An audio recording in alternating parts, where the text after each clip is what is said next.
একবার হযরত উমর যিনি ছিলেন দ্বিতীয় খলিফা, মদিনার রাস্তা রাতের বেলা টহল দিচ্ছিলেন। তিনি সবসময় গভীর রাতে শহর ঘুরে দেখতেন যে কেউ কষ্টে আছে কিনা। হঠাৎ তিনি একটা ঝুপড়ির কাছে থামলেন, যেখান থেকে একজন বৃদ্ধের কান্নার শব্দ ভেসে আসছিল। হযরত উমর ঝুপড়িতে প্রবেশ করে দেখলেন একজন বৃদ্ধ মানুষ বসে কাঁদছেন। তিনি জিজ্ঞাসা করলেন, বাবা, তুমি কাঁদছ কেন?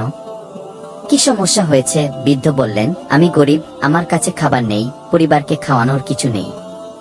উপরন্তু আমি জিজিয়া অমুসলিমদের জন্য নির্ধারিত কর দিতে পারিনি, তাই আমি ভয় পাচ্ছি। হযরত উমর শুনে খুবই মর্মাহত হলেন। তিনি বললেন, তুমি চিন্তা করো না, আমি তোমার জিজিয়া মাফ করে দিচ্ছি, কারণ তুমি এখন বৃদ্ধ এবং অসহায়। এরপর তিনি নিজের বাড়ি থেকে খাবার, কাপড় এবং কিছু অর্থ নিয়ে এসে বৃদ্ধকে দিলেন।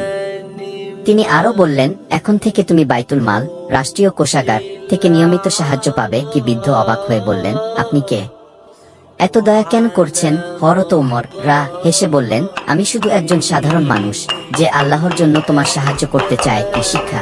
এই গল্প থেকে আমরা শিখি যে একজন সত্যিকারের নেতা তার জনগণের প্রতি দায়িত্বশীল এবং দয়ালু হন। হযরত উমর এর জীবন আমাদের শেখায় যে ধন সম্পদ বা ক্ষমতা নয়, বরং মানবিকতা ও আল্লাহর প্রতি ভয় একজন মানুষকে মহান করে।